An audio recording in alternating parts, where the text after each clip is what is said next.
आज का चिट्टी द सुप्रीम पावर के बारे में समझने का प्रयत्न करते हैं।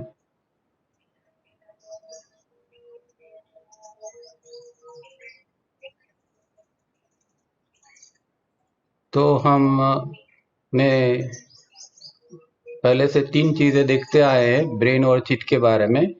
एक तो ब्रेन और चिट का जुड़ जाना, एक चिट ब्रेन से अलग होकर कैटालिस्ट के रूप में काम करना, और तीसरा दोनों का कनेक्शन ही टूट जाना दोनों के बीच में, ताकि एक अनकंसन की स्थिति बने, एक प्रत्याहार की स्थिति टेम्पररी टाइम बीइंग बन सके। तो ये 3 स्थिति हमने देखी थी, और हर एक साधक का यही एक लक्ष्य होना चाहिए कि किस तरह हम, क्योंकि हमारा सब प्रॉब्लम का जो जड़ है, ये जड़ यही है कि ये चित्त और ब्रेन इकट्ठा हो जाते हैं, चित्त कैटलिस्ट के रूप में काम नहीं करता है। तो क्या किया जाए? कुछ भी करके इसको दोनों को अलग करना बहुत ज़रूरी है, और यही सच्ची साधना है। सब साधना का जो लक्ष्य है ये यही है, पहला लक्ष्य। और एक बात समझिए कि एक चीज़ है प्रैक्टिस और एक चीज़ है साधना। प्रैक्टिस आप चाहे कुछ भी करते हैं, कोई भी माध्यम से करते हैं, कोई भी आपका मार्ग है, योग का मार्ग है, भक्ति का मार्ग है, ज्ञान का मार्ग है, किसी तरह करते हैं आप, पर अगर इसका परिणाम कोई अंदर की स्थिति के रूप में, मतलब एक कॉन्क्रीट साधना का रूप में अगर नहीं बनती है, तो जो हम प्रैक्टिस करते हैं उसका कोई महत्व नहीं है। तो हमेशा ध्यान में रखें कि आप जो प्रैक्टिस कर रहे हैं उसका परिणाम क्या आ रहा है। टाइम टू टाइम आपको चेक करना चाहिए, जांचना चाहिए कि भाई मैं जो प्रैक्टिस कर रहा हूँ उससे क्या फर्क पड़ता है। और पहला ये लक्ष्य एक बनाना चाहिए, ध्यान रहना चाहिए चित्त और ब्रेन की एक्टिविटी के ऊपर। चाहे हम 3 स्टेप करते हो, रिफाइनिंग करते हो, फेस करते हैं या कुछ भी करते हैं, उस दौरान एक ध्यान रहना चाहिए कि ये दोनों कभी थोड़े क्षण के लिए भी अलग पड़ रहे हैं कि नहीं, या चिपके ही रहते हैं। तो कैसे पता चलेगा कि ये अलग हो रहे हैं? तो आप समझिए कि आप कुछ भी कर रहे हैं, 3 स्टेप कर रहे हैं या रिफाइनिंग कर रहे हैं, कुछ भी कर रहे हैं, उस दौरान थोड़ी क्षण के लिए भी आपके विचार जो है एकदम कम हो जाते हैं, न के बराबर हो जाते हैं, तो आपको समझना चाहिए कि अभी ये आईएएसएम के अंदर काम नहीं कर रहे हैं, और चीज जो है वो 43 की स्थिति में आया हुआ है। शायद थोड़े क्षण के लिए ही सही, पर ये बार बार ऐसा हमें एक्सपीरियंस करना चाहिए। जब भी आप 3 स्टेप करते हैं तो विचारों में रहोगे, तो उसका मतलब ये है कि ब्रेन और चिप चिपका हुआ है। तो 3 स्टेप करते हैं उस दौरान हमें प्रयत्न ये करना है कि ये दोनों किस तरह अलग होते हैं और अंदर एक प्रशांत स्थिति बनती है। तो ये हमारा एक लक्ष्य होना चाहिए, और इस तरह हमारी प्रैक्टिस भी होनी चाहिए। तो जो भी करते हैं, मतलब प्रैक्टिस जो है वो साधना के अंदर परिणमती नहीं है, तो वो प्रैक्टिस का कोई महत्व नहीं है। और लक्ष्य इस तरह का होना चाहिए ताकि आप मैकेनिकल प्रैक्टिस जिंदगी भर करते रहोगे और फिर बोलोगे कि मैंने तो बहुत किया पर कुछ इसमें से मिला नहीं। तो कैसे मिलेगा? क्योंकि हमें कोई लक्ष्य ही नहीं बनाया है अंदर की स्थिति बनाने का। जब तक अंदर की स्थिति नहीं बनती है तब तक तो कोई फायदा ही नहीं है। तो प्लीज खास ध्यान रखिए, आप जब जब मौका मिले तो चित्त और ब्रेन दोनों को किस तरह अलग किया जाए, चाहे एक क्षण के लिए हो। तो कभी भी ये प्रयत्न, टाइम मिले, कभी मौका मिले तो ये खास प्रयत्न करना है। ठीक है? तो अब ये सोचते हैं कि अगर वो कैटलिस्ट के रूप में आ गया तो जो ब्रेन जो है वो क्या कर रहा है? हमने देखा कि आईएएसएम टेम्पररी तो बंद हो गया, तो ब्रेन की स्थिति क्या है और क्या होता है, क्यों करना चाहिए इस चीज को? तो अभी जो ब्रेन और दोनों मिलके काम कर रहे हैं तो एक अंदर केओस बना रहता है, एक अंदर रेस्टलेसनेस है, अंदर एक कोई मजा नहीं है, अंदर एक जो एक एक मजा आनी चाहिए, एक जिंदगी का जो आनंद होना चाहिए, अंदर की एक संवेदना, एक सुख की प्रतीति, वो हमें नहीं मिलती है। तो जब अगर चित्त इससे अलग होता है तो क्या होगा कि ब्रेन के ऊपर वो प्रकाश डालता है। अभी प्रॉब्लम क्या है कि वो ब्रेन के साथ चिपका हुआ है, तो ब्रेन को वो एनर्जी तो देता है, इसलिए वो काम तो करती है, पर वो एक चीज के ऊपर जब हम प्रकाश डालते हैं तो वो चीज हमें दिखाई देती है। तो इस तरह जब चित्त के ऊपर ब्रेन के ऊपर चित्त का प्रकाश पड़ेगा तो ब्रेन के अंदर क्या गड़बड़ी चल रही है वो पता चलेगा, क्या क्या वृत्ति चल रही है। क्योंकि हमें अभी तो कुछ पता ही नहीं कि हमारा ब्रेन का फंक्शन किस तरह है, क्या कर रहा है, किस कैसे कर रहा है। तो अगर ये हम इसके अब चित्त अलग होते हैं और चित्त का प्रकाश पड़ता है तो ये चीज बन सकती है। दूसरा ये होता है कि उस समय आईईएसएम केंद्र तो ऑलमोस्ट शांत हो जाते हैं और कभी कभार हो सकता है कि विचार करने की जरूरत भी पड़ी उस स्थिति के अंदर भी। तो सत्वगुण की ही शुरुआत सत्वगुण से होगी। मतलब कि जो आपका रेशियो है 5:1 का, वो रेशियो से शुरुआत होगी। तो सत्वगुण बना रहेगा। अगर विचार करने की जरूरत होगी तो सत्वगुण से लेकर विचार बनना चालू होगा। अगर विचार की जरूरत नहीं है तो एक अंदर शांति की स्थिति, लगभग कम से कम विचारों की स्थिति एक निर्माण होगी। तो ये एक इस तरह की स्थिति बनना जरूरी है।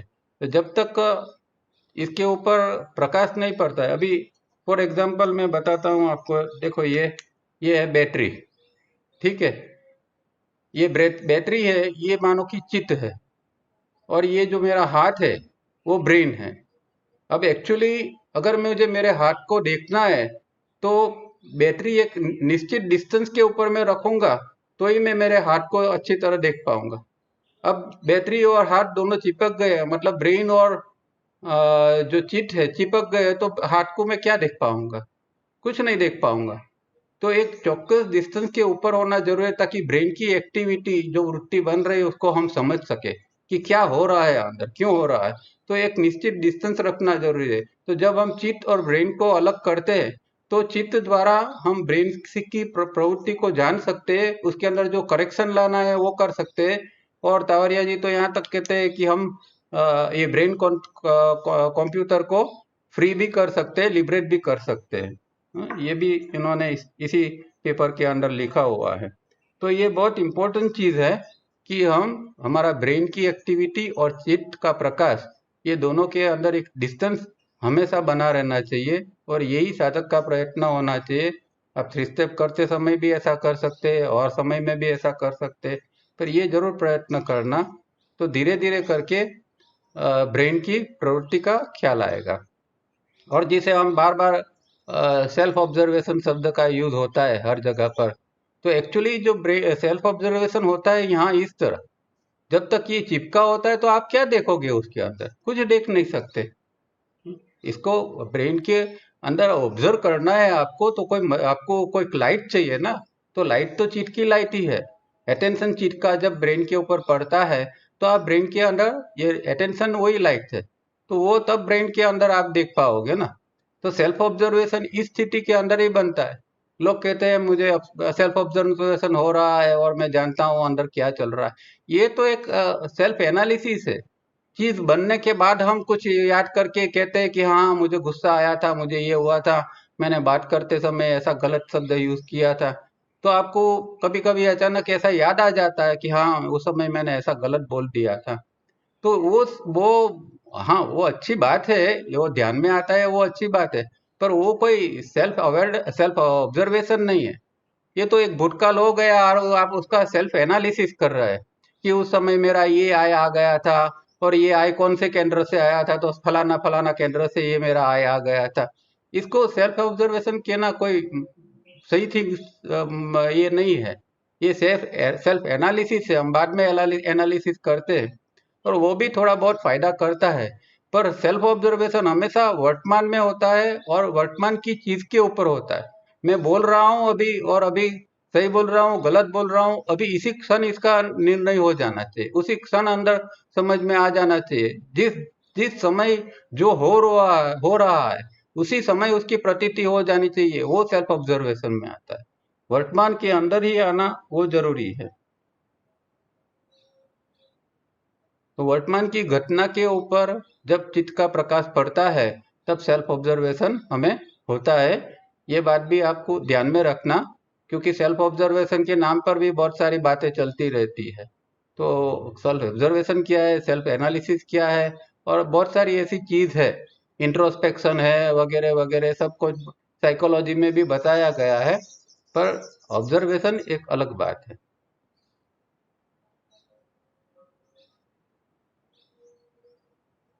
तो ये पूर्व भूमिका के अंदर मुझे तो कुछ बताना था साधना के बारे में रीडिंग से पहले, तो ये बात आपको जाननी चाहिए, समझनी चाहिए। अब लास्ट टाइम हमने 12वां और 13वां जो सूत्र है वो पहले ले लिया था, क्योंकि तावरिया जी ने 11वां सूत्र जो था वो छोड़ दिया था कि पहले 12वां 13वां समझ लो, बाद में 11वां समझने का है। क्योंकि जो 5 एक्शंस जो है, चित्ती के 5 एक्शंस क्या है, वो 11वां सूत्र के अंदर लिखा हुआ है। तो उससे पहले 12वां और 13वां हमने पढ़ लिया। अभी 11वां सूत्र क्या कहता है वो समझते हैं।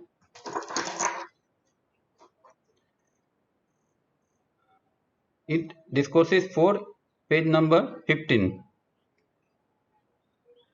सूत्र 11 उसका पहला भाग, lingering in the enjoyment of manifold things mental and material. इतना ही सूत्र है, कम सूत्र है। उसके अंदर क्या कहते हैं, lingering in the enjoyment of manifold things mental and material. तो जो मानसिक और भौतिक या तो जो प्रत्यक्ष जो सुख के साधन है, वो सुख के साधन को के साथ लंबे समय तक जुड़े रहना। लिंगरिंग मतलब लंबे समय के तक उसको पकड़ के रखना। तो एंजॉयमेंट के जो साधन है, चाहे वो प्रत्यक्ष रूप में हो या मन के अंदर हो, और उसके साथ अगर हमारा चित्त जुड़ा रहता है एंजॉयमेंट के साधन के अंदर, उसकी कल्पना करता रहता है या उसके अंदर से प्रत्यक्ष रूप में कुछ आनंद ले रहा है, जैसे कि आप टीवी देख रहे हैं और टीवी के अंदर से आप आनंद ले रहे हो, तो वो लिंगरिंग हो जाता है। लंबे समय आप टीवी देखते ही रहते हो, तो एक लिंगरिंग हो गया, और वो आप इसमें से एंजॉय करने का प्रयत्न कर रहे हैं। ये सूत्र का डेफिनेशन है। अब तावरिया जी की कमेंट्री उसके ऊपर क्या है, it is obvious that man as he is structured today, that is as he is manifold, he can linger and indulge in things mental and material। तो जो आदमी का जो स्ट्रक्चर है हमारा जो बना है, तो नॉर्मली हमारा स्ट्रक्चर क्या है कि 5 इंद्रियों से हमारा सब तंत्र चलता है। तो 5 इंद्रिय तो हमेशा बाहर जाती है, और पांचों इंद्रियों को हमेशा सुख चाहिए। आँख को अच्छा देखना चाहिए, पसंद होता है, कानों को अच्छा अच्छा सुनना पसंद है, नाक से अच्छी गंध लेना पसंद है, जीवा को अच्छे अच्छे टेस्ट, अच्छा जो स्वाद है वो सब पसंद है, स्किन को सॉफ्टनेस पसंद है। तो ये पांचों इंद्रियां जो है हमेशा बाहर से सुख के साधनों को उपभोग करने का प्रयत्न करती है। तो ये हमारा स्ट्रक्चर है, और नॉर्मल कोर्स में इस तरह होता है, और हमारा चित्त इसके अंदर इंडल्ज भी हो जाता है। इंडल्ज हो जाता है मतलब कि अंदर इसके अंदर डूब जाता है, उसके उसके अंदर से ही वो सुख भोग लेने का प्रयत्न करता है। Even here it can be said that there is no harm in enjoying the innocent pleasure and enjoyment। तो यहाँ एक तावरिया जी एक थोड़ी छूट देते हैं कि भाई ठीक है, अगर वो इनोसेंट प्लेजर है, इससे किसी को नुकसान नहीं है, और एक इनोसेंट है, आप जैसे कि टीवी भी है तो इसमें कुछ अच्छी चीज देखते हो, साइंस की चीज देखते हो, कुछ ज्ञान प्राप्त करने का देखते हो, तो वो एक इनोसेंट जब जब प्लेजर होता है, या कहीं घूमने जाते हो अच्छी सी जगह है, या इवन अच्छा सा खाना खा लिया फूड, तो वो भी कोई बुराई नहीं है। पर प्रॉब्लम क्या है कि उसके अंदर एक संस्कार पड़ जाता है, और उसको रिपीटेडली उसको रिपीट करने का जो मन होता है कि कल आइसक्रीम खाया था बहुत बढ़िया था, आज भी जाके खाए वही दुकान से, तो वो जो होता है वो एक इंडल्जेंस बन जाता है, वो गलत है। बाकी इनोसेंट कोई भी जो प्लेजर है, 5 इंद्रिय में से हम कोई भी प्लेजर को लेते हैं तो कोई गलत नहीं है, भगवान ने बनाई ही है इसलिए। पर इंडल्जेंस ना हो और इसमें अंदर लिंगरिंग ना हो, इसका खाली ध्यान रखना है। The word to be noted is lingering, indulging। तो ये लिंगरिंग और इंडल्जिंग जो है वो खास समझने का है। ये शब्द दोनों जो है वो बहुत इंपॉर्टेंट है, क्योंकि प्लेजर लेने में कोई गलती नहीं है, इसको लंबाओ मत, ज्यादा खींचो मत, ये ध्यान में रखना है। अब सेकंड 11वां सूत्र का ही सेकंड पार्ट आता है, doubting the reality of dissolution और death, giving life to what is dead by ideation or self projection, and thereby mentally planting the seed of continuity and thus becoming often a संसारी। तो एक आदमी संसारी किस तरह बना रहता है कि जो मृत्यु की घटना है या जो विलय की घटना है उसके अंदर वो डाउट करता है, और डाउट करके फिर जो चीज मृतप्राय है, जो डेथ है, उसकी उसके ऊपर वो एक विचार करता रहता है और अपना एक सेल्फ प्रोजेक्शन, मतलब जो स्व प्रक्षेपण होता है, एक प्रोजेक्शन होता है। प्रोजेक्शन माने कि अंदर से कुछ चीज को मान लेना कि ये चीज ऐसी है, तो इस तरह का विचार करता है और जो प्रोजेक्शन करता है, और इस जो मरी हुई चीज है उसको भी जिंदा कर देता है, ऐसा सेल्फ प्रोजेक्शन करके।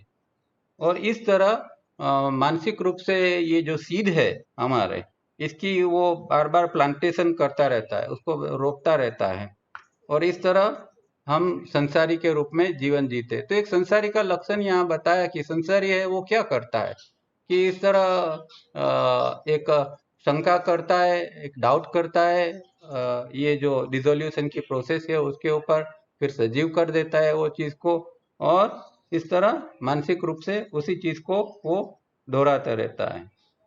अब सेल्फ प्रोजेक्शन जो है वो क्या है कि जैसे कि भगवान है, परमात्मा है, तो हमने तो देखा नहीं, पर हम अभी क्या करते हैं, सेल्फ प्रोजेक्शन करते हैं कि परमात्मा ऐसा होगा वैसा होगा। फिर उसकी जो मूर्ति बनाई जाती है या कोई भी जो होता है वो एक प्रोजेक्शन होता है। तो इस तरह बहुत सारी चीज होती है, सेल्फ प्रोजेक्शन से आदमी मान लेता है कि भाई ऐसा है ऐसा है। और इस तरह मोक्ष है, आत्मा है, ये जो अध्यात्म में जो शब्द है उसका सबका एक सेल्फ प्रोजेक्शन हो गया है। और सेल्फ प्रोजेक्शन ऐसा है कि हर व्यक्ति की अपना प्रोजेक्शन है, इसलिए हर व्यक्ति की अपनी धारणा बन जाती है। कोई मानता है कि भगवान ऐसा है, कोई मानता है कि भगवान ऐसा है, कोई मानता है कि मोक्ष इस चीज से ही मिलता है, कोई कहता है कि आत्मा ऐसा है। तो ये गड़बड़ क्यों है? क्योंकि हमारे अंदर एक सेल्फ प्रोजेक्शन बना रहता है। अब तावड़िया जी क्या कहते हैं इसके ऊपर, man structured as he is believes the normal life of a householder is the right thing and he would not be wrong। तो ठीक है, एक जो सामान्य आदमी है वो मानता है कि भाई हाउस होल्डर की एक नॉर्मल लाइफ है, और वो जो मानता है कि हाउस होल्डर की नॉर्मल लाइफ है वो कोई गलत नहीं है, उसमें वो मानना कोई गलत नहीं है। इस तरह आदमी स्ट्रक्चरली इस तरह मानता रहता है। But day in and day out to pollute the river of thought can only cloud his vision. अब प्रॉब्लम ये नहीं है कि आप गृहस्थी है कि सन्यासी है, प्रॉब्लम ये है कि कोई भी व्यक्ति चाहे सन्यासी है या गृहस्थी है, अगर वो रिवर ऑफ थॉट को पोल्यूट करता है तो कोई फायदा नहीं है, कोई प्रोग्रेस नहीं है, फिर तो सब आदमी संसारी ही है। इस डेफिनेशन से चाहिए देखें तो कोई सन्यासी है वो भी संसारी है, क्योंकि वो भी रिवर ऑफ थॉट को पोल्यूट करता रहता है। तो ये जरूरी है कि जो ये हमारी रिवर ऑफ थॉट है वो अनपोल्यूटेड रहे। इस वो नहीं तो क्या होगा कि हमारा जो विजन है वो क्लाउडी हो जाएगा, जैसे एक बादल छा जाता है तो कुछ दिखाई नहीं देता है। तो अभी हमारा जो विजन है वो भी इस तरह का हो गया है कि हम दूर का सोच नहीं सकते, दूर का समझ नहीं सकते, कल क्या होने वाला है वो भी कुछ पता नहीं है, क्योंकि हमारे पास विजन ही नहीं है। और इसका कारण क्या है कि हमारी रिवर ऑफ थॉट है वो पोल्यूटेड है। We have repeatedly noted the three functions of the brain computer thinking instrument that pollute the river of thoughts are A.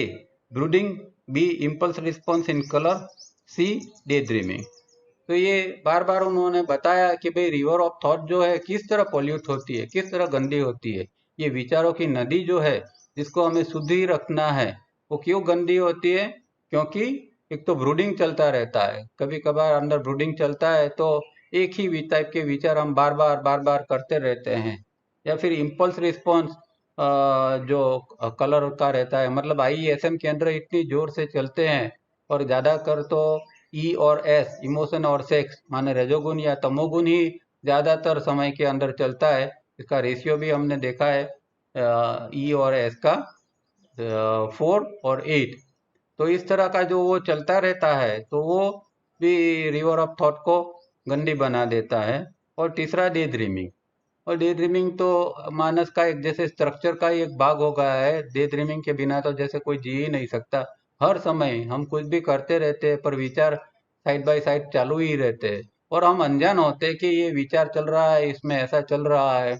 चाहे कुछ भी कर ले, ड्राइविंग कर ले, ब्रश कर ले, या स्नान करते हैं, कोई भी समय हो, ऐसा समय नहीं है कि हमारा डे ड्रीमिंग बंद हो जाता है।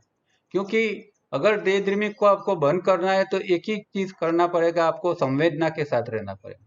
तो अभी भी आपको ड्रीमिंग चल रहा है, आप संवेदना पकड़ते हो कि अगर आप बैठे हैं तो आपको क्या प्रेस कर रहा हो, कहाँ बॉडी प्रेस हो रहा है, कहाँ क्या हो रहा है, बॉडी के अंदर संवेदना क्या चल रही है, श्वास कैसे चल रहा है, गर्म चल रहा है, ठंडा चल रहा है, एक नाक से चल रहा है, दूसरे नाक से चल रहा है, गर्मी की संवेदना है, ठंडी की संवेदना है, क्या संवेदना है। संवेदना माने कुछ भी जो फीलिंग हो रही है वो सभी संवेदना है। कुछ भी हो रहा है उसको महसूस करना, उसका नाम संवेदना है। तो वो एक ही चीज है, हमें वर्तमान में लाने का एक ही उपाय है कि संवेदना को पकड़ो। अगर विचार से आपको अटकना है, विचार से विमुक्त होना है, तो हमारे पास एक ही हथियार है, वो है संवेदना का। तो 3 स्टेप भी करते हो तो संवेदना लो 3 स्टेप के साथ साथ में, या कुछ भी कर रहे हो तो आप संवेदना लो, तो ही आप डे ड्रीमिंग से और ये तीनों चीजों से मुक्त हो सकेंगे, और जो रिवर ऑफ थॉट जो पोल्यूट हो रही है वो कम हो जाएगी। दिस 3 आर कर्म प्रोड्यूसिंग कोजिस। अब प्रॉब्लम ये है कि अगर ये चलते रहेंगे तो कर्म का बंधन बना ही रहेगा, क्योंकि इसके अंदर से ही कर्म निर्माण होते हैं। एक गलत विचार कर लिया तो गलत विचार से एक एक्शन आ गया, और इम्पल्स रिस्पॉन्स में जो हम रिस्पॉन्स देते हैं तो गलत रूप से रिस्पॉन्स दिया तो कर्म बन गए। तो कर्म का कारण ही ये तीनों चीज है। और हमने आगे देखा था कि आईएसएम जो है उसकी प्रवृत्ति, उसकी एक्टिविटी ही कर्म का कारण है। तो आईएसएम को बंद करना, चाहे कुछ क्षण के लिए भी बंद कर दे, या फिर जरूरी हो तो खाली सत्वगुण का उपयोग करें, इस तरह अगर कुछ हम कर सकते हैं तो कर्म का बंधन को हम तोड़ सकते हैं, कर्म की साइकिल को हम तोड़ सकते हैं।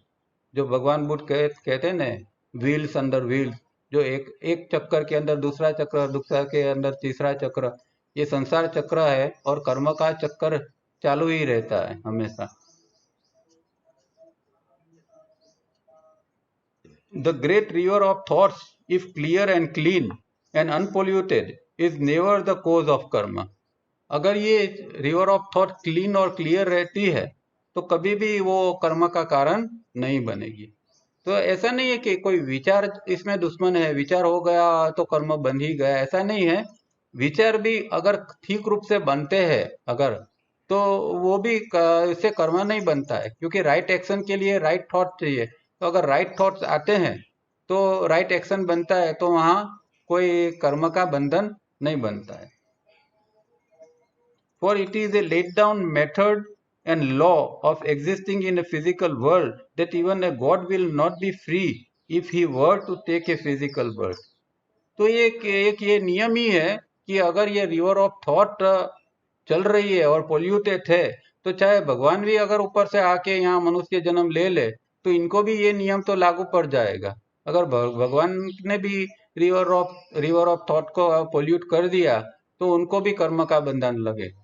और इसीलिए हम देखते हैं कि रामायण एक बेस्ट एग्जाम्पल है कि भगवान जो राम का जो जीवन था वो इस तरह अनपोल्यूटेड था, उसके सामने जो आता था वो इसको रिस्पॉन्स देते थे।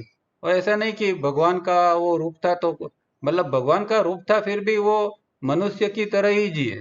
तो सीता का वियोग हुआ तो उसको रोना भी आ गया, एक इंसान की तरह ही उन्होंने जिए।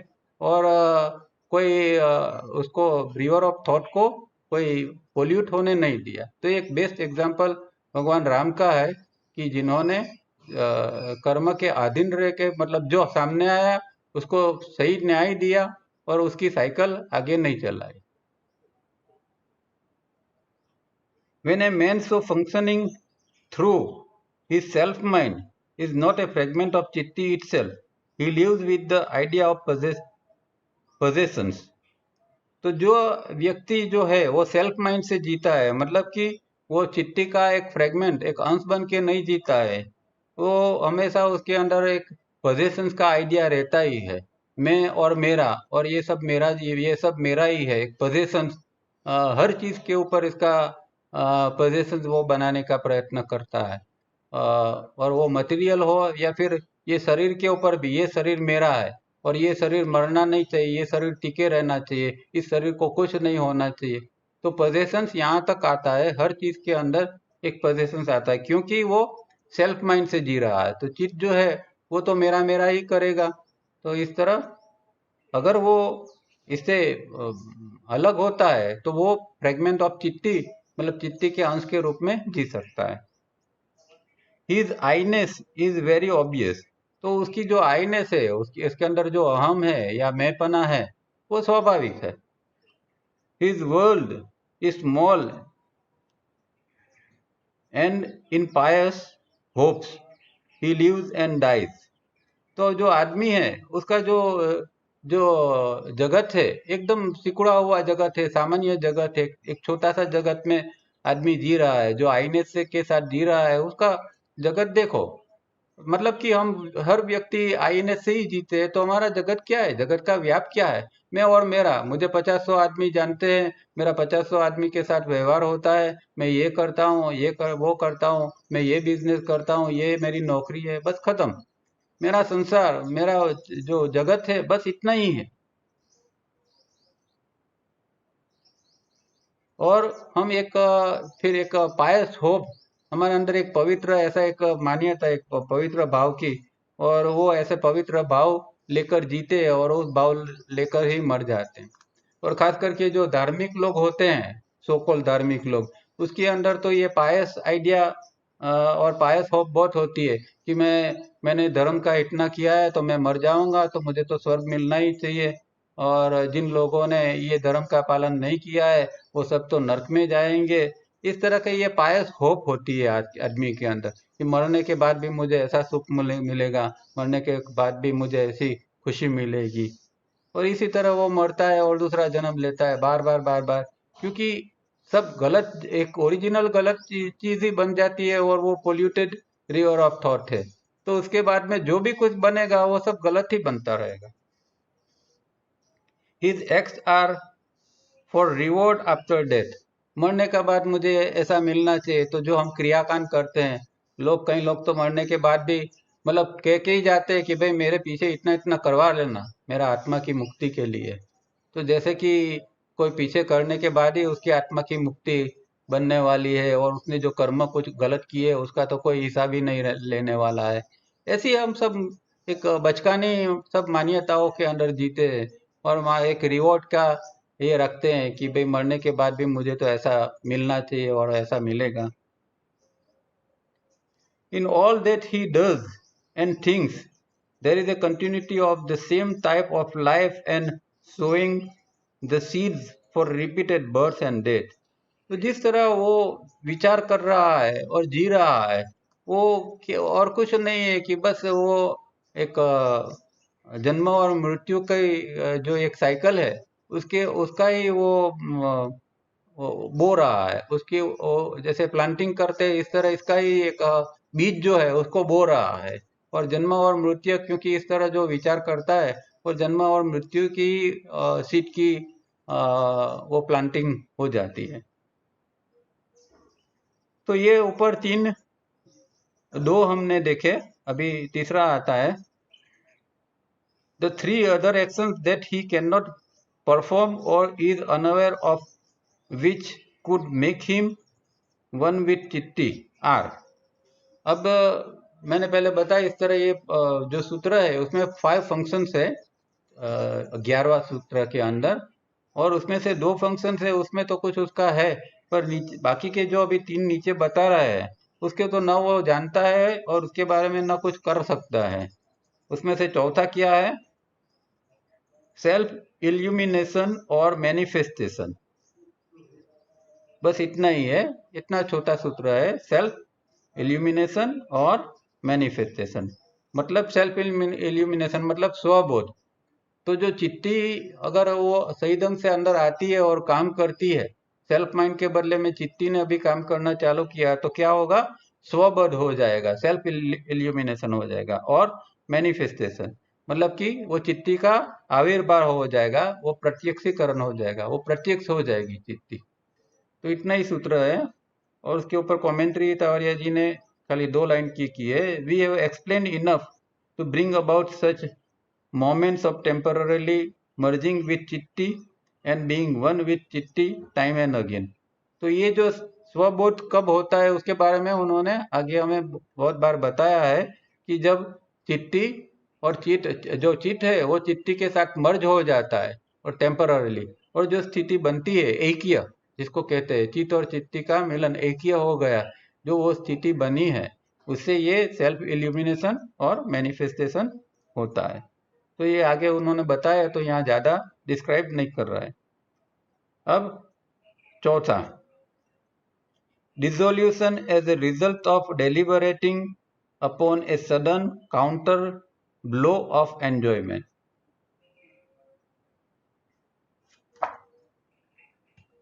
तो तीसरा क्या है, चौथा क्या है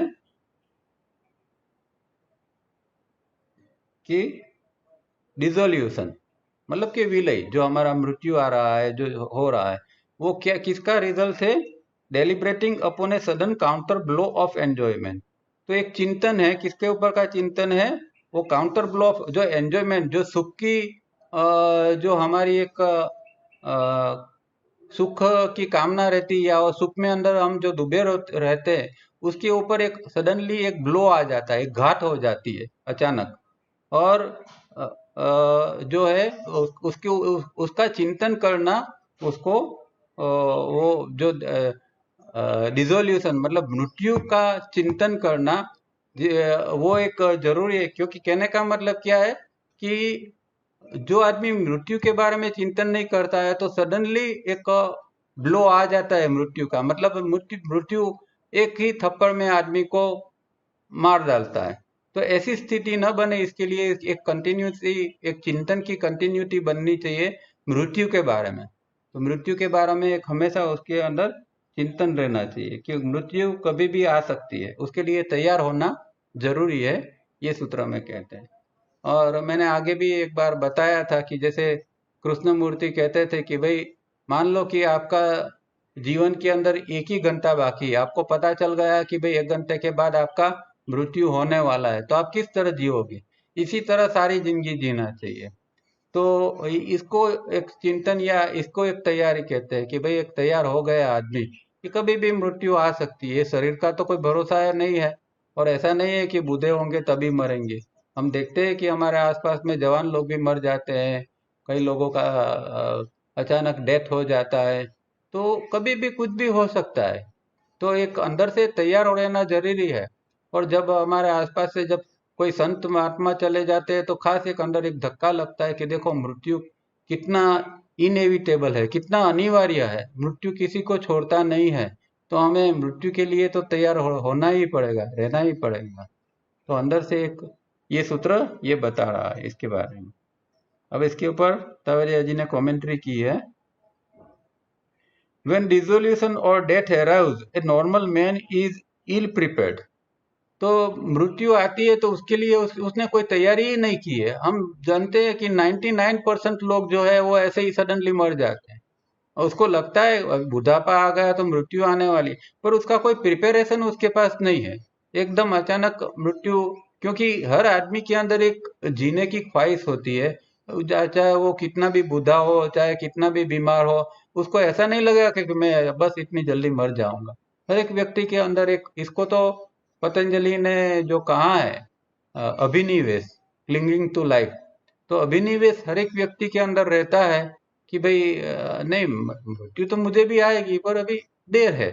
ऐसा हम सब लोग ऐसा मानते हैं। तो ये यहाँ कहना रहेगा कि normal man is ill prepared, मतलब वो सही ढंग से वो तैयारी नहीं करता है। At most he is ready with a will and piously hopes to die, setting aside a sum of money for his after death rites and ceremonies, so that he can in heaven he so that he be in heaven with a wish to be born in a good family. तो ये एक सामान्य आदमी कैसे एक विचार करता है, इसकी एक यहाँ बात की है कि ज्यादा से ज्यादा आदमी क्या करेगा कि थोड़ा रुपया छोड़ जाएगा कि भाई मेरे पीछे ये सब क्रियाकांड कराना, ताकि मुझे कोई ऊपर अच्छी जगह मिल जाए, कोई अच्छा सा मुझे ये मिल जाए, और दूसरा जब मैं दूसरी बार जब जन्म लूँ तो अच्छे फैमिली के अंदर मेरा जन्म हो। तो ये एक एक पायस होप होती है आदमी के अंदर इस तरह की, पर उसका कोई वैलिड ये नहीं है वो कैसा ही होगा। ज्यादातर तो ऐसा होता ही नहीं है। हमने जो कर्म किए इसके हिसाब से जो कुछ आगे होने वाला है वो होने वाला है। इससे कोई आपने राइट्स किए, ये ब्राह्मण को छाता दिया और वो पलंग दिया और ये कवरिंग दिया, ये किया वो किया, मटका दिया, इससे कुछ नहीं होने वाला है। और इसको ना कोई उस जीव को जरूरत है, ना वो उसकी एस्ट्रल बॉडी को जरूरत है, और उसका डिवाइन फ्रेगमेंट को तो कुछ भी नहीं चाहिए। फिर तावड़िया जी कहते हैं कि भाई आप ये सब करा रहे हैं किसके लिए? न इसको एस्ट्रल की जरूरत, एस्ट्रल में जरूरत है, न उसके आत्मा को जरूरत है, और जो फिजिकल है वो तो यहाँ खत्म हो गया। तो ये क्रियाकांड कराते हो किसके लिए? फिर भी हम नहीं सोचेंगे। सब जो है वो डर रहता है कि अरे नहीं कराना तो पड़ेगा, चाहे वो भटक न जाए, क्योंकि हमें तो पता नहीं है कि क्या हो रहा है उधर। तो आदमी डर के मारे उसके सगा वाले सब कराएंगे कि ये करो वो करो, चाहे वो जहाँ हो जिस तरह हो उसको जरा शांति मिल जाए। ठीक है, ये सब हमारी मान्यता है।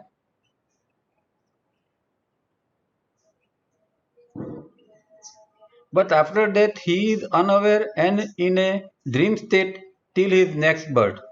So he is totally unaware of the two intervals in life, death and birth. तो हम जानते हैं कि ज्यादातर जिसने साधना नहीं की है और बहुत गहरी साधना नहीं की है, जागृति की साधना नहीं की है, वो सब मरते समय कोमा में चले जाते हैं। तो अगर वो कोमा में चला गया तो फिर वो पता नहीं चलता, अनअवेयर हो जाता है उसकी कहाँ गति हो रही। ये अभी यहाँ से एस्ट्रल वगैरह छूट गया, डिवाइन फ्रेगमेंट और एस्ट्रल छूट गया, फिजिकल यहाँ डेथ हो गई, तो आगे आगे क्या जर्नी है वो पता नहीं चलता है। फिर डेस्टिनी जो जहाँ ले जाएगी उसको उस तरह वो चला जाता है। तो इसके लिए ये और फिर ड्रीम स्टेट के अंदर वो दूसरे जन्म तक ड्रीम स्टेट के अंदर वो रहता है। तावड़िया जी ने purpose of birth and death के अंदर जो conscious birth and conscious death का चैप्टर है, इसके अंदर ये सब कुछ लिखा है। जिनको इंटरेस्ट है वो सब पढ़ सकते हैं। तो फिर वो ड्रीम स्टेट के अंदर वो रहता है दूसरा जन्म के लिए, और ये मृत्यु और जन्म के बीच में क्या हुआ उसकी उसको कोई मेमोरी नहीं रहती। दूसरा जन्म हम जब लेते हैं तो हमें कुछ याद नहीं है अभी सॉरी कि लास्ट हमारा जो मृत्यु हुआ था उसके बाद में क्या हुआ, दूसरा जन्म लिया उससे पहले क्या हुआ। तो वो अनअवेयर की स्थिति बनती है। At death he loses entirely his otherwise passive awareness of life also। तो हम तो एक तो एक्टिव अवेयरनेस है और दूसरी पैसिव अवेयरनेस है। एक्टिव अवेयरनेस तो बहुत काम की चीज है, अगर एक्टिव अवेयरनेस में आप जी सकते हैं तो बहुत अच्छी और ऊंची स्थिति है। पर नॉर्मल लाइफ हमारी पैसिव अवेयरनेस से ही जाती है। पर जब डेथ आता है तो पैसिव अवेयरनेस भी चली जाती है, कोमा जैसा हो जाता है, और फिर क्या गति है किसी को कुछ पता नहीं। This makes him mortal and he can at best be a sansari for he himself invites, that is plants seeds of continuity for a series of births and deaths। तो यही चीज आदमी को मॉर्टल बनाती है, वो जो मृतप्राय बनाती है, अमर नहीं बनाती है, इमोर्टल नहीं बनाती। तावरिया जी ये इमोर्टल की डेफिनेशन, तो हम इमोर्टलिटी की बात कर रहे थे कि तावरिया जी इमोर्टलिटी किसको कहते थे कि मृत्यु के समय भी जागृति है और मृत्यु के बाद भी जागृति है। मतलब वो जीव को पता है कि देखो ये शरीर की मृत्यु हो गई, अब मैं जा रहा हूँ, और मैं कहाँ जा रहा हूँ, तो एस्ट्रल वर्ल्ड के अंदर अगर मैं जा रहा हूँ तो ये एस्ट्रल वर्ल्ड है, ये ड्रीम बॉडी है, और उसके अंदर वो मेंटेन अपनी अवेयरनेस को मेंटेन कर सकता है। और जब फिर उसको तो ऐसे व्यक्ति को तो दूसरा जन्म लेने की अपनी मर्जी से ले सकता है और जहां लेना है वो ले सकता है, क्योंकि उसको रिडम्पशन करना होता है। रिडम्पशन माने ऋण मुक्ति करना होता है, तो उसको कोई जल्दबाजी नहीं है। सामान्य आदमी को है एक निश्चित समय में दूसरा जन्म ले लेना पड़ता है, पर जो ऐसे जो उच्च चेतना है उसके लिए एक ऐसा कोई बंधन नहीं है। वो एस्ट्रल बॉडी के अंदर या उसका मेंटल बॉडी डेवलप है तो उसके अंदर वो लंबे समय तक रह सकते हैं। और जब उसको लगता है कि नहीं अभी भी पृथ्वी के ऊपर मुझे थोड़ा रिडम्पशन करना है, ऋणानुबंध खत्म करने हैं, तो फिर वो कभी 1000-1500 साल के बाद भी कभी भी जन्म ले सकते हैं और वो ऋणानुबंध खत्म करते हैं मुक्त होने से पहले। तो ये जो चीज है वो अवेयरनेस की कंटिन्यूटी रहती है। उसका डेथ के बाद नया जन्म तक की अवेयरनेस की कंटिन्यूटी, उसको तावरिया जी इमोर्टालिटी कहते थे। और ये सामान्य आदमी में नहीं रह होती है, इसलिए सामान्य आदमी जो है वो मॉर्टल है। और वो जो इसीलिए ये हमारा क्योंकि मॉर्टल है इसीलिए हमें पता नहीं है, इसलिए ये संसार का चक्र बार बार चालू रहता है। अगर एक अंदर अवेयरनेस आ जाती है डेथ के समय, तो संसार चक्र जो है वो रुक सकता है या टेम्पररीली उसको ये कर सकते हैं, पोज कर सकते हैं। he takes he takes this for granted as something unavoidable. तो सामान्य आदमी है वो तो ऐसा ही मानता है कि भाई मैं क्या करूँ इसमें, वो तो मेरे हाथ की बात तो होने है नहीं, मैं जागृत नहीं रह पाता हूँ तो मैं क्या करूँ। तो वो टेकिंग फॉर ग्रांटेड ले लेता है इसको। और इस तरह फिर मन मना के आदमी सब लोग हम जीते रहते हैं। Instead what he should aim at is a constant deliberation on that and practice of blowing the fuse consciously। तो अगर इसके अंदर हमें अवेयर रहना है, इससे छुटकारा और पाना है, मॉर्टल होने से रुकना है, तो हमें क्या करना है? Constant deliberation on death.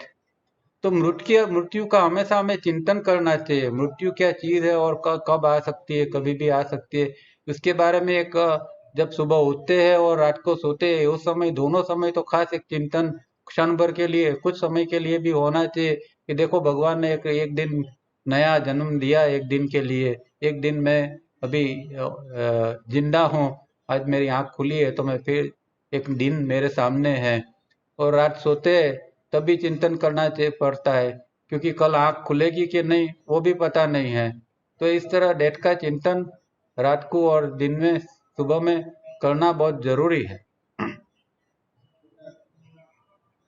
And practice of blowing the fuse consciously. तो हमने देखा था कि प्रैक्टिस ऑफ ब्लोइंग फ्यूज मतलब कि चिट को डिस्कनेक्ट कर देना टोटली।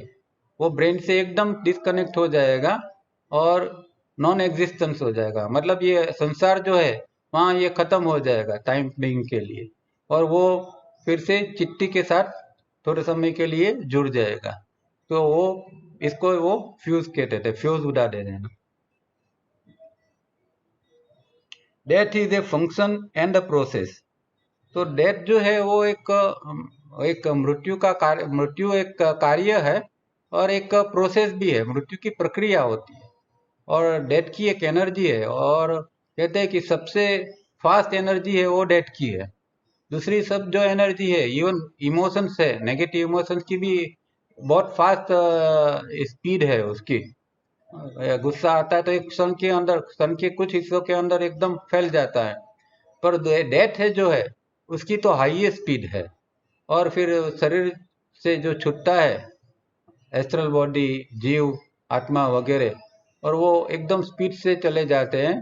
और 1 घंटे के अंदर जो डिवाइन फ्रेगमेंट है वो महाकाल के अंदर उसका जो अपना कारण शरीर है उसके वहाँ 1 घंटे के अंदर पहुंच जाता है। तो 1 घंटा उसके पास टाइम रहता है। The difference between a sansari and an enlightened person is this, that one is aware of the function and how best one can consciously work and cooperate, and so death does not come suddenly as a counter blow of enjoyment, but is expected, welcomed, and consciously entered into. तो एक सामान्य संसारी आदमी, सामान्य आदमी और एक enlighten व्यक्ति जो है, संबोधि है, उसके बीच में अंतर यही है कि वो इसके प्रति और मृत्यु के प्रति वो हमेशा जागृत रहता है और हमेशा उसके प्रति कार्यरत रहता है कि मृत्यु कभी भी आ सकती है। इसकी एक अवेयरनेस वो हमेशा बनाए रखता है। एक कॉन्शियस वर्क उसका हमेशा मृत्यु के बारे में चालू रहता है कि दैट एकदम सडनली आ जाए, ना एक तलवार की तरह हमारे ऊपर ना पड़ जाए, ऐसा न हो, इसका ब्लो ना हो जाए, इसके लिए हमेशा वो जागृत रहता है।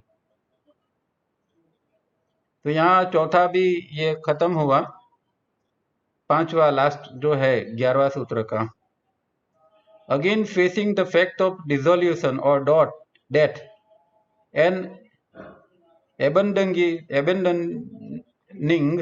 the I-ness to the fire of chitti or the energy of pure awareness, and thus attaining total pure awareness or identity with chitti.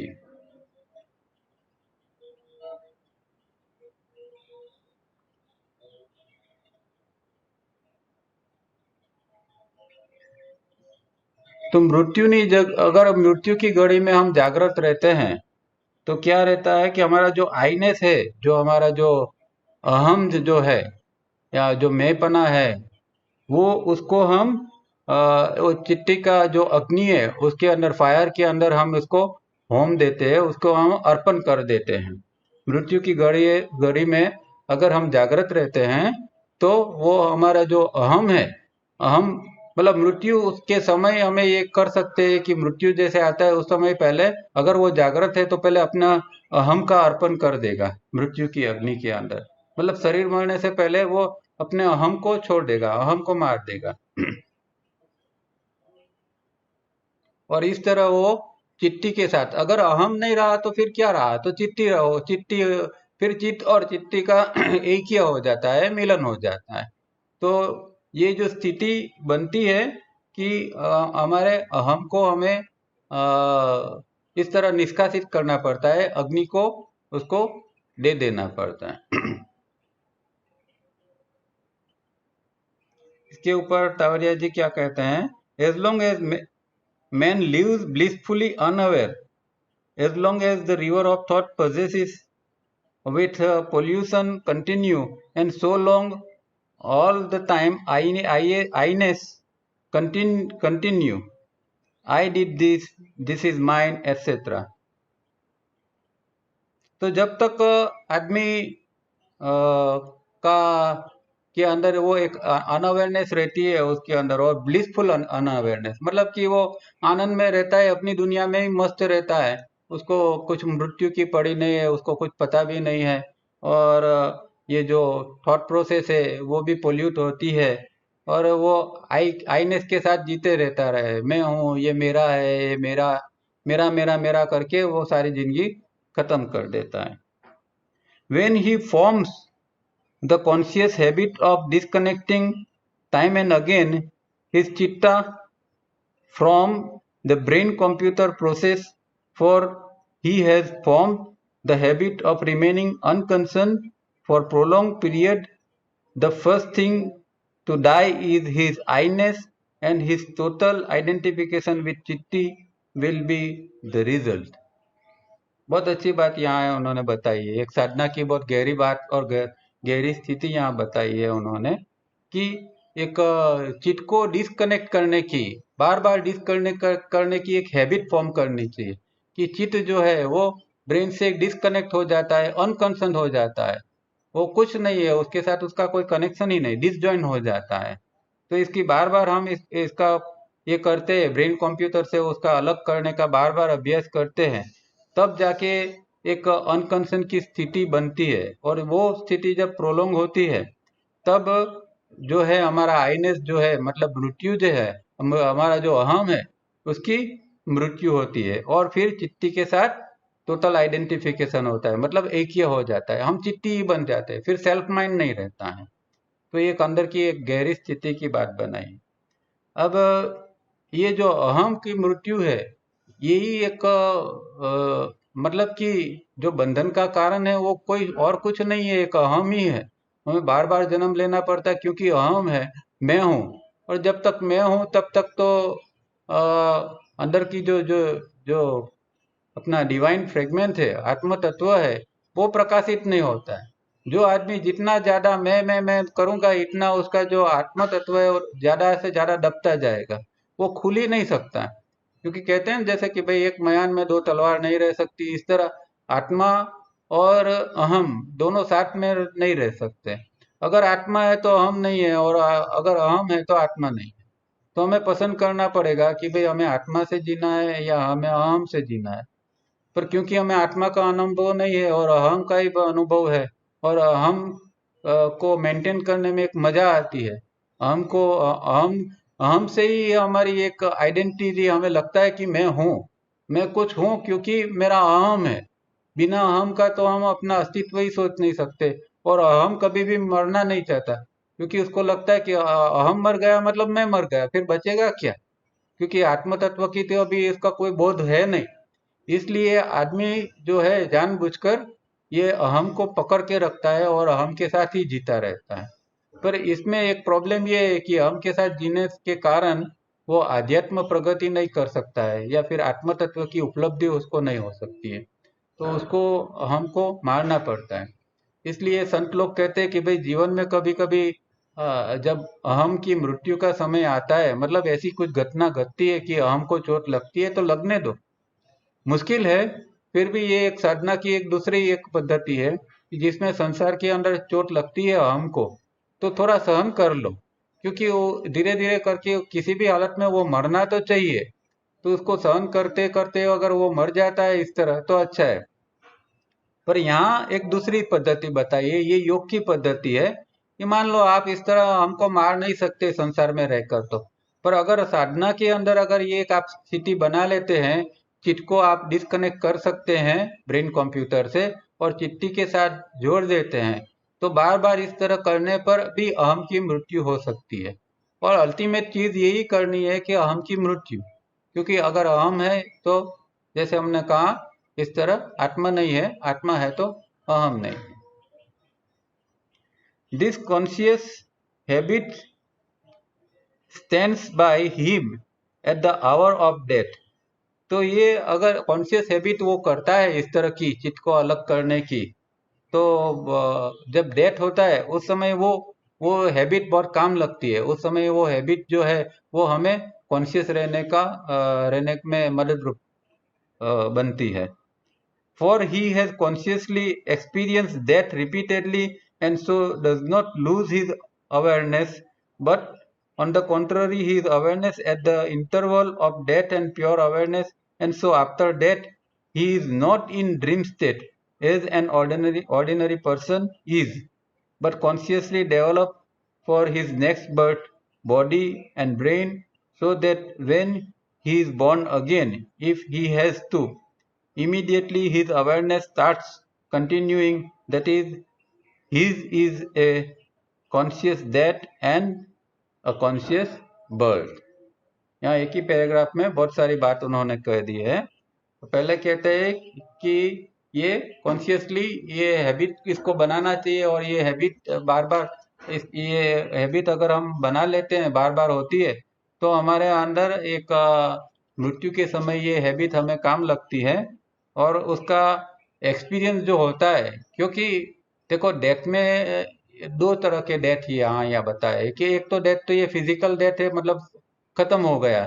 पर ये जो दूसरा डेथ ये है कि ये जब चित्त जो है वो डिसकंटिन्यू होता है, तभी एक प्रकार का डेथ होता है। क्योंकि अंदर कुछ बचता नहीं है, जैसा हमने देखा ना कि भाई नथिंगनेस है वहाँ, इनकी ब्लैंकनेस है, कुछ नहीं होता है।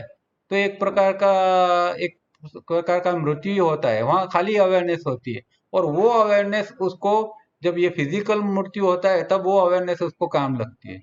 तो यहाँ जो ये ध्यान का ये प्रयोग करते हैं और ये चित्त को ब्रेन से अलग करके बार बार वो एक डेथ का अनुभव लेते हैं, तो उस समय की जो उसमें खाली अवेयरनेस ही बनती है और डेथ का अनुभव होता है। तो जब रियल डेथ होता है तो उसको कोई इसमें नयापन नहीं लगता है, उसने वही चीज तो टेम्पररली अनुभव कर ली है। तो उसको ना कोई डर है और ना कोई वो बेहोश होता है, वो अवेयरनेस उसकी उस समय डेथ के समय भी बनी रहती है। ये एक बहुत इम्पोर्टेंट चीज है।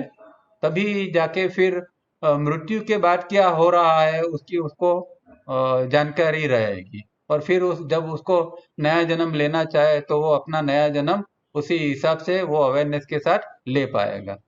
तो ये बहुत ऊंची स्थिति है, ज्यादातर तो बहुत कम लोग ये कर पाते हैं। स्पिरिचुअल में भी बड़े बड़े जो संतों के हम नाम लेते हैं उसमें से भी कभी कभार कोई ऐसी स्थिति में डेथ का अनुभव कर सकते हैं कि जिसमें उसकी अवेयरनेस बनी रहती है। और ये बहुत बहुत ऊंची एक स्थिति है। Such is Narayan, sorry, sun is Narayan, Narayan is Vishnu, Vishnu is manifested aspect of death. तो सूर्य को हम नारायण कहते हैं। यहाँ ये कौन से रेफरेंस में लिखा है वो जरा देखना पड़ेगा, पर कहते हैं कि सूर्य नारायण है, नारायण ही विष्णु है, और विष्णु जो है वो दैट माने परमात्मा का मैनिफेस्टेड एस्पेक्ट है, मतलब प्रकट रूप है उसका। When a person is able, like Chitti, to create many times consciously within the state of alay and pralay, is creates within that person the energy of Maha Mantra, Virya, charged with cosmic force.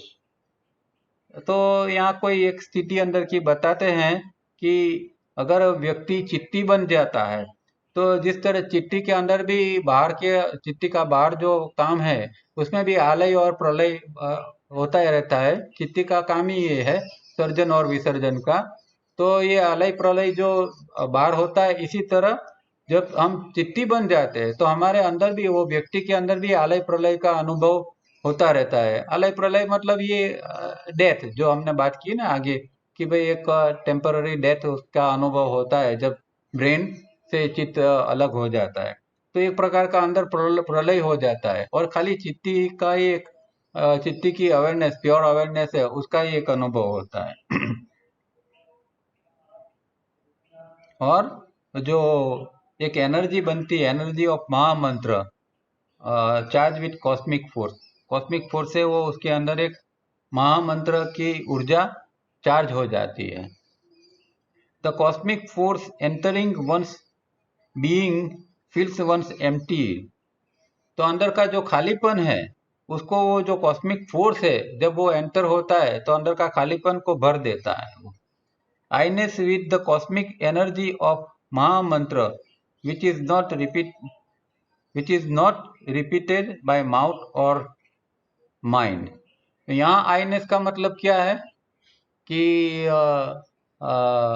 जब जैसे कि शंकराचार्य का जो स्तोत्र है ना, चिदानंद रूप शिवोहम शिवोहम, इस तरह। तो यहाँ जो आईनेस है वो शिवोहम की आईनेस की बात कर रहे हैं कि I-ness with the cosmic energy of mahamantra which is not repeated by mouth और माइंड। तो यहाँ अगर तो एक बस उसका एक अनुभव ही होता है शिवोहम का, वहाँ कोई उसको बोलना नहीं पड़ता है। ये महामंत्र है शिवोहम शिवोहम, इसकी एक अहम अनुभूति है। या फिर अहम ब्रह्मास्मि दूसरा एक मंत्र है जिसका वेदांत के अंदर खास आता है, जिक्र होता है। अहम ब्रह्मास्मि मतलब मैं ही ब्रह्म हूँ, ये महामंत्र है। तो महामंत्र का यहाँ एक अनुभव होता है, वहाँ उसको कोई बोलने की जरूरत नहीं पड़ती है और इसको कोई रिपीट करने की जरूरत नहीं पड़ती है। वो महामंत्र का अनुभव कर लेता कि मैं अहम ब्रह्मास्मि हूँ। कब अनुभव होता है? जब चित्ती जो है वो उसके अंदर फ्लो होती है। मतलब अभी उस चित्ती ही बची है, सेल्फ माइंड तो गया कम से कम। सेल्फ माइंड मतलब अहम, आईनेस। तो सेल्फ माइंड जो आईनेस थी वो चली गई, अब उसके अंदर वो आईनेस रही नहीं, सेल्फ माइंड रहा नहीं।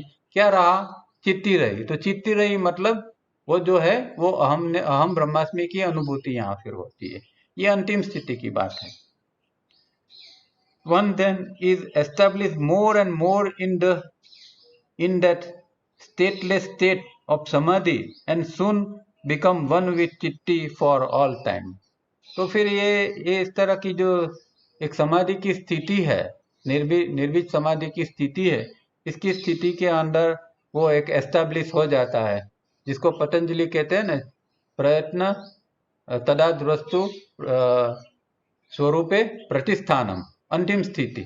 पहली स्थिति क्या है? तदाद वस्तु स्वरूपे अवस्थानम, अभी अवस्था उसकी बनी है, और ऐसा करते करते करते करते लास्ट में प्रतिष्ठानम, अभी वो प्रतिष्ठित हो गई, एस्टेब्लिश हो गई है। तो लास्ट के अंदर ये समाधि की स्थिति उसकी एस्टेब्लिश हो जाती है, और चित्ती के साथ वो एक रूप हो जाते हैं, चित्ती हो जाती है, और परमानेंटली इस तरह ऑल द टाइम, कायम के कायम वो उसकी वो अनुभूति, हम ब्रह्मास्मि की या चित्ती की अनुभूति इसके अंदर हमेशा के लिए रहती है। The mahamantra if one wishes to repeat is, फिर लिखा नहीं है, पर ये अहम ब्रह्मास्मि जो है या शिवो हम जो है जिसकी अनुभूति है वो, पर इसको रिपीट करने का कोई फायदा नहीं है, उसकी अनुभूति होनी चाहिए। तो यहाँ हमारा ये चित्ती की नोट 2 है ये ख़त्म होती है, और यहाँ हम लेक्चर भी ख़त्म करते हैं। किसी को प्रश्न है तो जल्दी से पूछ सकते हैं, 2-3 मिनट बाकी है, तो आप प्रश्न पूछिए।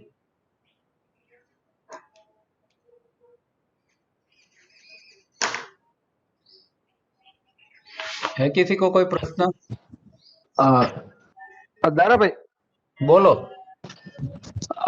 હમણાં જે આપણે વાત કરી કે ચિત્તીનો જે ફ્લો આવે છે ને એનાથી આપણે થોડુંક અલગ થઈ જવાનું છે, એટલે મારી સમજણ પ્રમાણે આપણે જે ઓલા સ્ટેચ્યુ થઈ જવાનું કે અત્યારે શું ચાલી રહ્યું છે કે પ્રેક્ટિસમાં રેગ્યુલરલી? નહીં નહીં, ચિત્તીના ફ્લોથી અલગ થવાની વાત નથી. જે ચિત્ત અંદર જે સેલ્ફ માઇન્ડ બની ગયું, સેલ્ફ માઇન્ડ બની ગયું, એ સેલ્ફ માઇન્ડ ચિત્તને જે છે એ બ્રેનની પ્રવૃત્તિથી અલગ કરવાનું છે। એટલે ચિત્તની એટલે બ્રેનની પ્રવૃત્તિ આપણને દેખાશે, ચિત્ત અલગ થશે તો કે બ્રેનની અંદર આ બધી ગડબડ ચાલી રહી છે। બ્રેનની અંદર આપણે કહીએ કે મને ગુસ્સો આવ્યો, તો આપણે કહીએ કે મારા મનમાં ગુસ્સો આવ્યો, હકીકતમાં મન એટલે બ્રેન છે, મનમાં ગુસ્સો નથી આવતો, મન તો એક પ્રવાહ છે। એ જે ગુસ્સો આવ્યો એ આપણા બ્રેઇનમાં આવ્યો, તો આપણે બ્રેઇનમાં શું શું પડેલું છે? ડર પડેલો છે, ગુસ્સો પડેલો છે, નકારાત્મકતા પડેલી છે, આપણી અંદર અહમ પડેલો છે, એ બધું જે બ્રેઇનની અંદર, બ્રેઇનની મેમરીની અંદર જે પડેલું છે એ બધાનું દર્શન આપણને થશે જો આપણે ચિત્તને આ બ્રેઇનથી અલગ કરીશું તો, એમ સાહેબ કહે છે।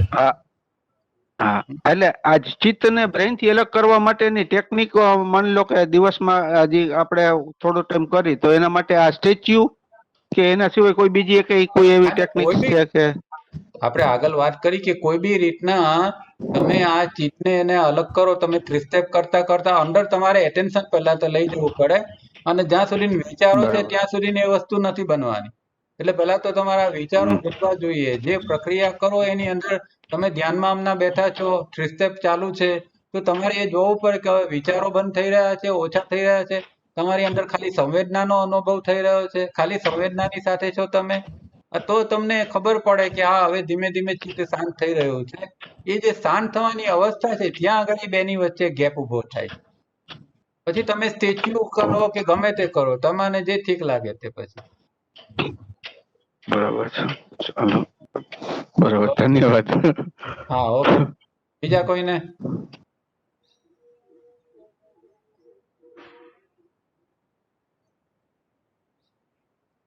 બોલો, કોઈને કઈ પ્રશ્ન છે?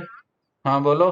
હા સર, એટલે મને એ સમજણ નથી પડતી કે જે આપણે સંવેદના લઈએ, જેમ કે આપણને કોઈ વિચાર આવ્યો એ આપણે એને જોઈ શકીએ છીએ કે સપોઝ કે નેગેટિવ વિચાર આવ્યો છે, તો એ વખતે એ નેગેટિવ વિચાર આવ્યો એ જે સમજણ વાળી જે સંવેદના આપણે લીધી, તો ત્યાં શું એનો ક્ષય થાય છે કે પછી એની આગળ આપણે કોઈ બીજું સ્ટેપ લેવું પડે? એટલે એ કેટલી ઇન્ટેન્સિટી છે તેની ઉપર આધાર રાખે।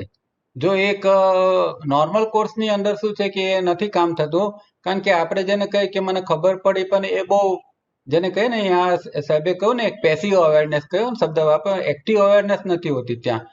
એટલે એક જે તીવ્રતા એની અંદર હોવી જોઈએ ને, આમ એક અથવા તો આપણે લાઇટની વાત કરી તો કે એક લાઇટ કેવું ફોકસ વાળું છે અને એક ડીમ લાઇટ, ધીમી ધીમી લાઇટ પડે છે, તો એ સમયે જો ચિત્તની અંદર એક શક્તિ હોય અને ચિત્તનો પ્રકાશ બરોબર એ જ ક્ષણે એની ઉપર પડે, એ નેગેટિવિટીની ઉપર, તો એ કાયમને માટે ડિફ્યુઝ થઈ જાય, કાયમને માટે ખતમ થઈ જાય।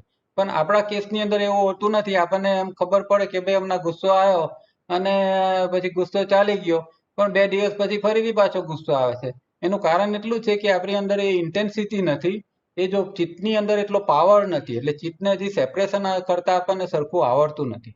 જો ચિત્ત મેં જે તમને દ્રષ્ટાંત બતાવ્યું કે ભાઈ આ બેટરી છે, તમે કેટલી દૂર રાખો છો, એક ચોક્કસ ડિસ્ટન્સ હશે તો જ એનો પ્રકાશ એક્ઝેક્ટ કરશે, વધારે નજીક હશે તો નહીં દેખાશે, અને બહુ દૂર ચાલી જશે તો નહીં દેખાશે. તો હમણાં જે આપણો ચિત્તનો પ્રકાશ જે બ્રેઇનની ઉપર પડે છે ને આપણે જે નેગેટિવિટીને જોવા પ્રયત્ન કરીએ, એ તો બહુ ડીમ પ્રકાશ છે, એટલો ધીમો છે કે એની અંદરથી કંઈ સરખું દેખાતું નથી અને એનું કોઈ પરિણામ આવતું નથી. એટલે એ બંનેની વચ્ચે એક્ઝેક્ટ ડિસ્ટન્સ રહેવું જોઈએ. બીજી રીતે કહીએ તો એક ઇન્ટેન્સિટી આપણી અંદર, આપણા ચિત્તની અંદર જન્મવી જોઈએ, તો આ એ વસ્તુ ડિઝોલ્વ ચોક્કસ થઈ જાય. પણ આપણા અનુભવમાં એ નથી આવતું, કારણ કે આપણી અંદર એ સ્થિતિ બનતી નથી. ઠીક છે? બરાબર. તો એટલે આપણે સાધના, જેમ કે આપણે ગાયત્રીની માળા કરીએ કે 3 સ્ટેપ કરીએ, તો એ જો આપણે વધારીએ તો આપણી અવેરનેસ એટલી વધે એની બિલકુલ એ બિલકુલ વસ્તુ બિલકુલ. માટે. પણ અવેરનેસની સાથે જ, એટલે કોન્શિયસલી એ બધું કરો તો તમારી અવેરનેસ વધે ને. આપણો પ્રોબ્લેમ જ એ છે કે આપણને બધું જ મિકેનિકલ કરવાની ટેવ પડી ગઈ છે, કારણ કે આપણું એટલું ધ્યાન તકતું જ નથી, આપણી ધારણા શક્તિ જ નથી. એટલે આપણે નક્કી બી કરીએ કે આજે હું રિફાઇનિંગ જાગૃતિપૂર્વક કરીશ કરીને, પછી શરૂઆત કરીએ તો 2-4 સેકન્ડ હજી માન આપણી જાગૃતિ તકે ને પછી તો ક્યાં આપણે વિચારમાં ઘૂસી ગયા આપણને જ ખબર નથી હોતી. એટલે જે ધારણા શક્તિ, તમારે પ્રિઝમ જો તમે વધારે કરો તો તમારી અંદર ધારણા શક્તિ ડેવલપ થાય, તો તમે તકી શકો કે ભાઈ મારે હવે આની સાથે જ રહેવું છે, હું રિફાઇનિંગ કરું એટલો સમય મગજને બહુ ભાગવા નથી દેવું, બને એટલું આની સાથે રહેવું છે, તો એ પછી થઈ શકે. એટલે આપણે બીજી થોડીક ટેકનિકનો અભ્યાસ કરવો પડે, પ્રિઝમ વગેરેનો, અને એની સાથે એને ધારણાની સ્થિતિ આપણે મજબૂત કરવી પડે, એટેન્શનને આપણે પકડી રાખવાની, એટેન્શનને હોલ્ડ કરવાની આપણામાં એક ક્ષમતા ઊભી કરવી પડે, તો એની સાથે આપણે રહીને એની સંવેદના લઈને બધું કરી શકીએ. બરાબર. Okay sir, thank you. Okay. બીજા કોઈને કઈ પ્રશ્ન છે? નહીં તો પૂરું કરીશું. ઠીક છે, તો અહીંયા આપણે પૂરું કરીએ છીએ. ફરીથી આ બધી વસ્તુઓ બહુ ઘેરી છે અને ખરેખર જેને સાધનાની અંદર રસ છે એના માટે આ ચિત્તી સૂત્ર બહુ અદ્ભુત વસ્તુ છે. મને પોતાને આશ્ચર્ય થાય છે કે મેં કેમ આટલા વર્ષ સુધી આની પર ધ્યાન નહીં આપ્યું. સાધનાનું આખું રહસ્ય આની અંદર પડેલું છે, અને તમે બહુ નસીબદાર છો કે જો આ તમે અત્યારથી જો આને તમે પકડી લેશો અને એની પર કંઈ કામ કરશો તો આગલા જન્મોમાં તમને બહુ કામ લાગશે. આ સાધનાની એક આખી આની અંદર ચાવીઓ પડેલી છે, એક રહસ્યો પડેલા છે. એટલે આ એક જો કામ કરતા આપણે થોડું બ્રેઇનથી છૂટા પડવાનું થોડું બી જો કરી શકીએ, જ્યારે બને ત્યારે સ્ટેપ કરતા, રિફાઇનિંગ કરતા, ઘરમાં કામકાજ કરતા, ઓફિસમાં કામકાજ કરતા, ડ્રાઇવિંગ કરતા, ક્યારેક થોડું કંઈક સભાનતા કેળવીએ તો આગળ જતા એ આપણું એક મૂડી બની જશે, એક ભથ્થું બની જશે. તો એટલું પ્લીઝ કરતા રહેજો. અને હું તમને કહું છું તો મને બી બલ મળે છે આ બધું કરવાનું, એટલે હું આ બધું કહું છું તમને. ઠીક છે? Thank you very much. ફરીથી આવતા અઠવાડિયે મળીશું. Good bye.